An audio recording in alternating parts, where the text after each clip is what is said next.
ऐतिहासिक कहानी है आज से लगभग 450 साल पुरानी। यानी जब हमारे देश भारत के इलाके में बादशाह अकबर का राज हुआ करता था, ठीक उसी दौर में ही इंग्लैंड के इलाके में अंग्रेज़ों की एक ऐसी रानी का राज हुआ करता था कि जिसको एलिजाबेथ फर्स्ट के नाम से जाना जाता है। याद रहे कि अंग्रेज़ों की ये वही रानी है कि जिसके दौर से अंग्रेज़ों ने तरक्की करना शुरू की थी। इतनी तरक्की कि आगे चलकर धीरे धीरे ये पूरी दुनिया पर छा गए थे और इन्होंने न सिर्फ दुनिया के इतिहास की सबसे बड़ी सल्तनत खड़ी कर दी थी, बल्कि दुनिया के बहुत सारे ताकतवर इलाकों के साथ साथ हमारे देश भारत पर भी राज किया था। दोस्तों, वैसे तो अंग्रेज़ों की इस रानी ने अपनी ज़िंदगी में ऐसे बहुत सारे छोटे बड़े काम किए थे कि जिसकी वजह से इसको आज भी याद किया जाता है, मगर इसकी ज़िंदगी में इसकी तरफ से किया गया वो बड़ा काम कि जिसकी वजह से ये इतिहास में सबसे ज़्यादा मशहूर हुई, वो अजीब व गरीब और ख़तरनाक काम था कि जिसके बारे में आप में से ज़्यादातर लोगों ने पहले कभी भी नहीं सुना होगा। और मुझे उम्मीद है जब मैं आपको इस अजीब व गरीब और ख़तरनाक काम के बारे में बताऊंगा तो आप में से ज़्यादातर लोग न सिर्फ हैरान हो जाएंगे बल्कि ये सोचने पर भी मजबूर हो जाएंगे कि आखिर कोई इंसान ऐसा कैसे कर सकता है। तो चलिए आज की अपनी इस वीडियो को शुरू करते हैं। दरअसल दोस्तों, 16वीं सदी में यूरोप में रहने वाली लगभग सभी औरतें स्नो वाइट मेकअप की दीवानी हुआ करती थीं। यानी ये अपने चेहरे को जितना ज़्यादा सफ़ेद किया करती थीं उतनी ही ज़्यादा खूबसूरत मानी जाती थीं। और इस अजीब व गरीब मेकअप की शुरुआत की थी इंग्लैंड की रानी यानी एलिजाबेथ फर्स्ट ने। रानी एलिजाबेथ अपने चेहरे पर इतना हैवी सफ़ेद मेकअप किया करती थी कि उसके इस मेकअप की लगभग 1 इंच मोटी परत उसके चेहरे पर जम जाया करती थी। और हैरानी की बात यह है कि इतना हैवी मेकअप करना रानी एलिजाबेथ का कोई शौक नहीं बल्कि मजबूरी हुआ करती थी। दरअसल दोस्तों, हुआ ये था कि इंग्लैंड की गद्दी पर बैठने के सिर्फ 4 साल बाद ही रानी एलिजाबेथ स्मॉल पॉक्स नाम की एक खतरनाक बीमारी का शिकार हो गई थी। ये वही बीमारी है कि जिसको हमारे एरिया में खसरा के नाम से भी जाना जाता है। आज के दौर में हमारी दुनिया के हद से ज़्यादा एडवांस हो जाने की वजह से ये बीमारी भले ही बहुत हल्की हो चुकी है, लेकिन उस दौर में अगर किसी भी इंसान को ये बीमारी हो जाया करती थी तो ये मौत का फरमान समझा जाया करता था, क्योंकि उस वक्त तक भी हमारा मेडिकल सिस्टम इस खतरनाक बीमारी का कोई तोड़ नहीं निकाल सका था। पूरे जिस्म पर निकलने वाले खतरनाक दाने बड़ी बेदर्दी के साथ इंसान को तड़पा तड़पा कर मार दिया करते थे। रानी एलिजाबेथ खुशकिस्मती से इस बीमारी से बच तो गई थी, मगर इस बीमारी ने उसके चेहरे की खूबसूरती को पूरी तरह से बर्बाद कर दिया था, क्योंकि दानों के ख़त्म हो जाने के बाद भी उनके बड़े बड़े धब्बे उसके चेहरे पर ही बाकी रह गए थे।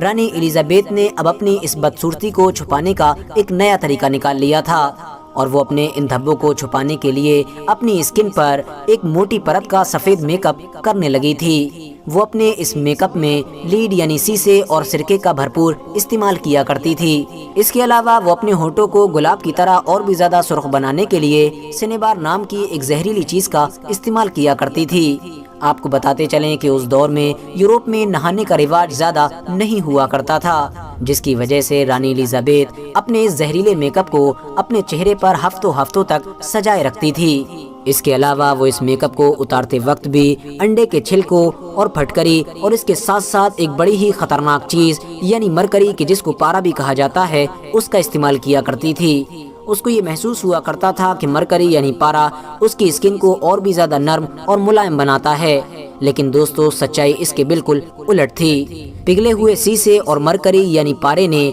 धीरे धीरे उसके चेहरे को बहुत ज़्यादा काला, झुर्रियों से भरपूर और बदनुमा बना दिया था, जिसकी वजह से अब वो इस चेहरे को छुपाने के लिए और भी मोटी परत का मेकअप सजाने लगी थी। यहाँ तक कि धीरे धीरे बढ़ते बढ़ते रानी एलिजाबेथ के मेकअप की ये परत आखिरी दिनों में 1 इंच से भी मोटी हो गई थी। और ये काम लगातार करने की वजह से अब रानी की अंदरूनी हालत भी खराब होने लगी थी। धीरे धीरे उसकी याददाश्त बहुत ज़्यादा कमज़ोर हो गई थी। वो बहुत ज़्यादा डिप्रेशन में भी रहा करती थी।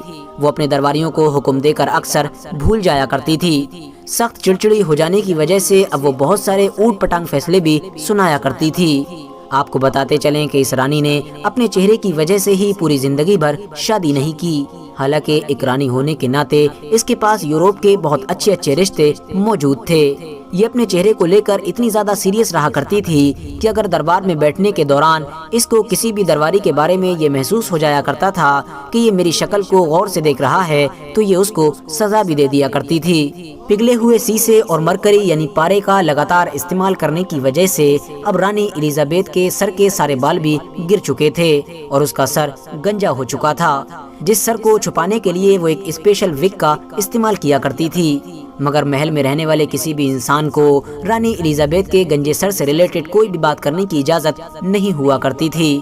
یورپ میں رہنے والے زیادہ تر عام لوگوں کو تو رانی الیزابیتھ کے سر کے گنجے ہونے کی خبر اس کی موت کے بعد ہی لگ پائی تھی۔ دراصل دوستو، آپ کو بتاتے چلیں کہ رانی الیزابیتھ کے دونوں کانوں کے کناروں پر اگر چھوڑ دیا جائے تو اس کے اوپر کا پورا سر گنجا ہو چکا تھا۔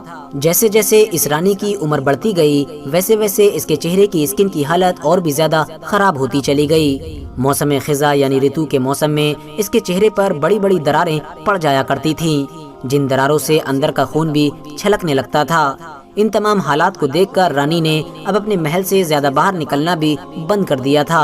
اس کے علاوہ اس کے محل سے وہ سارے آئینے بھی ہٹا دیے گئے تھے کہ جو بار بار اس کو اس کی چہرے کی حالت کا احساس دلاتے تھے۔ دراصل دوستو، اس رانی نے ایک لمبے وقت تک اپنے چہرے پر جو زہریلا میک اپ استعمال کیا تھا وہ دھیرے دھیرے اس کے اسکن کے ذریعے سے باڈی کے اندر بھی جا چکا تھا، جس نے اندر پہنچ کر تباہی مچانا شروع کر دی تھی۔ ایک ایسی تباہی کہ جو اس کی موت کے بعد ہی شانت ہو سکی تھی۔ آپ کو بتاتے چلیں کہ یہ رانی اپنے آخری دنوں میں اتنی زیادہ بے چین رہا کرتی تھی کہ 10 سے 15 گھنٹے تک لگاتار کھڑی رہا کرتی تھی، کیونکہ اس کو یہ محسوس ہوا کرتا تھا کہ اگر وہ لیٹے گی تو شاید دوبارہ اٹھ نہ سکے گی۔ اتنا ہی نہیں، اپنے خاص درباریوں کے بہت سمجھانے کے باوجود بھی یہ اپنے چہرے کو ظاہر نہ کرنے کی وجہ سے ڈاکٹر سے اپنا علاج بھی نہیں کروایا کرتی تھی۔ اسی حالت میں ہی 1603 میں آخرکار اس رانی کی موت ہو گئی تھی۔ ایکسپرٹس اس کی موت کی وجہ کینسر کو بتاتے ہیں، جو کینسر اس زہریلے مٹیریل سے ہوا تھا کہ جو زہریلا مٹیریل اس کی چہرے کی اسکن کے ذریعے سے اس کی باڈی کے اندر داخل ہوا تھا۔ مگر دوستو، یہ بات یہیں ختم نہیں ہوئی، بلکہ حیرانی کی بات تو یہ ہے کہ اس رانی کی موت کے کچھ دنوں کے بعد ہی وہ تابوت بھی ایک بڑے دھماکے کے ساتھ پھٹ گیا تھا کہ جس تابوت کے اندر اس رانی کو دفنایا گیا تھا۔ ریسرچ ہو جانے کے بعد یہ بات کلیئر ہوئی کہ جس وقت اس رانی کو اس تابوت میں دفنایا گیا تھا اس وقت اس کی باڈی میں بہت سارا زہر موجود تھا، جو بعد میں دھیرے دھیرے ایک جگہ پر اکٹھا ہونا شروع ہو گیا تھا، اور تابوت کے پوری طرح سے بند ہونے کی وجہ سے یہ ایک جگہ پر اکٹھا ہونے والا زہر ایک دھماکے کا سبب بنا تھا۔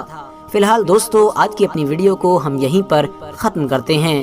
ویڈیو پسند آنے پر نہ صرف ویڈیو کو لائک کریں بلکہ اپنے فرینڈز کے ساتھ بھی ضرور شیئر کریں، اور اسی طرح کی نالجیبل اور ہسٹوریکل ویڈیوز ہمیشہ دیکھنے کے لیے ہمارے اس چینل کو سبسکرائب کر کے ساتھ ہی میں بیل آئیکن کو بھی پریس کر دیں۔